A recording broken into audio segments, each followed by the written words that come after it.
Hi everyone, নবম ও দশম শ্রেণীর অধ্যায় 2 এর অনুশীলনী 2.1 এর 23 পৃষ্ঠার কাজ। এখানে c সমান সমান বলছে -9 -6 -3 3 6 9 সেটটিকে হচ্ছে গঠন পদ্ধতিতে দেখাতে বলছে। তাহলে এখানে আমি ক নাম্বারটা প্রশ্ন তুলে নিছি। এবার এখানে বলছে -9, তাহলে এখানে হচ্ছে -9 থেকে হচ্ছে বাকি সংখ্যাগুলো হচ্ছে বড়, আর এখানে হচ্ছে 9 থেকে আর +9 থেকে হচ্ছে ছোট। তাহলে সেটটিকে যদি আমরা গঠন পদ্ধতিতে দেখাই তাহলে এখানে লিখতে পারি c সমান সমান second bracket x has that x, আর এখানে হচ্ছে x has that x,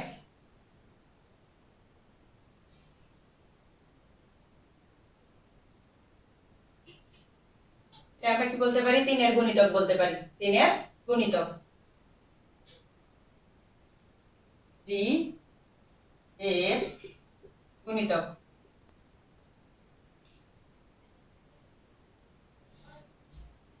এর গুণিতক এবং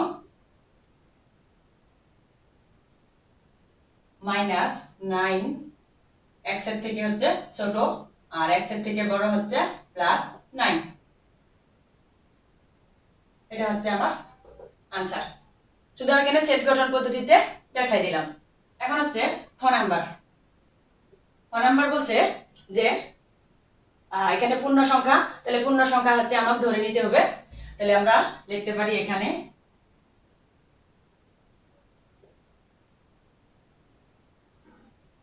পূর্ণ সংখ্যা 1 2 3 4 5 ডট ডট ডট ডট। এখন এখানে কিউব বলছে, y কিউব, তাহলে y সমান সমান 1 হলে y কিউব সমান সমান 1 কিউব, আর 1 কিউব অর্থ 1, তাহলে 18 হচ্ছে 1 এর থেকে বড়। y সমান সমান 2 হলে y কিউব সমান সমান 2 কিউব, 2 কিউব সমান সমান 8, 8 হচ্ছে 18 থেকে ছোট। y সমান সমান 3 হলে y কিউব সমান সমান 3 কিউব, আর 3 কিউব অর্থ 27, 18 থেকে 27 বড়, যা 18 এর চেয়ে বড়। তাহলে আমাদের এখানে 18 এর মধ্যে সংখ্যা নিতে বলছে, তাহলে এখানে তালিকা পদ্ধতিতে দেখাইতে বলছে। তাহলে আমি বলতে পারি এখানে তালিকা পদ্ধতি সত্যানুসারে গ্রহণযোগ্য ধনাত্মক সংখ্যা, সত্যানুসারে গ্রহণযোগ্য ধনাত্মক সংখ্যা 1 2, আমরা 3 নিতে পারবো না, তাহলে এখানে আমাদের হচ্ছে b সমান সমান 1 2, এটা হচ্ছে আমার আনসার। 25 পৃষ্ঠা উদাহরণ, 25 পৃষ্ঠা 5 নাম্বার উদাহরণ। এখানে বলছে যে p সমান সমান x y z হলে এর উপসেটগুলো লিখো এবং সেগুলো থেকে প্রকৃত সেট বাছাই করে দেখাও। তাহলে উদাহরণটা আগে আমি লিখে নেই। p সমান সমান x y z, এর উপসেটগুলো লিখো, এর উপসেটগুলো লিখো এবং সেগুলো থেকে প্রকৃত উপসেট বাছাই করো, এবং সেগুলো থেকে প্রকৃত উপসেট বাছাই করো।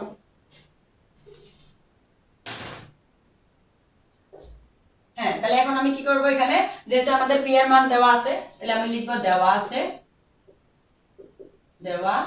আছে পি সমান সমান x y z। আগে আমি উপসেট বের করব, তারপরে প্রকৃত উপসেট বের করব। তাহলে পি এর উপসেট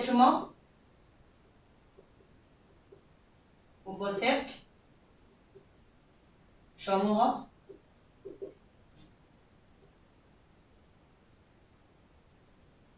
তাহলে পি এর উপসেট প্রথমে আমরা একটা একটা করে উপাদান নিব x y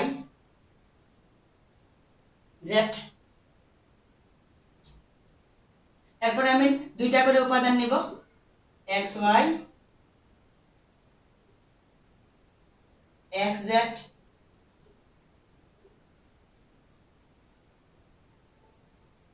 y z। এখন আমি তিনটা উপাদান নিব x y z। এখন আমি অরিবা ফাঁকা চিহ্ন নিব। এখন আমি পি এর উপসেটগুলো বের করছি। এখন আমি পি এর প্রকৃত উপসেট বের করব।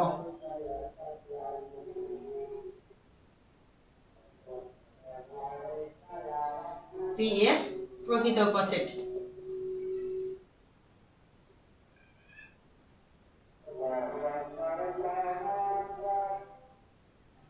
পি এর প্রকৃত উপসেট বলতে আমরা পি এর যে উপসেটগুলা বের করছি সেই উপসেটগুলা থেকে শুধু আমরা এই যে তিনটা সংখ্যা আছে এই তিনটা সংখ্যা যদি আমরা বাদ দেই তাহলে আমরা প্রকৃত উপসেট পেয়ে যাব। তাহলে এখন আমি এইটা বাদ দিয়ে বাকি সবগুলাই লিখে দিব।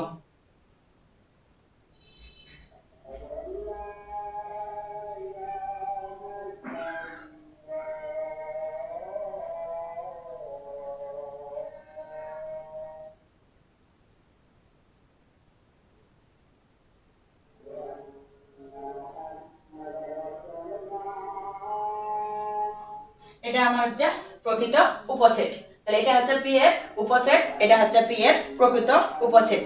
এটাই হচ্ছে আমার আনসার। আমাকে এখানে প্রকৃত উপসেটগুলো বাছাই করে দেখাইতে বলছে। হ্যালো গাইস, পরবর্তী ভিডিওতে আবার দেখা হবে। আল্লাহ হাফেজ।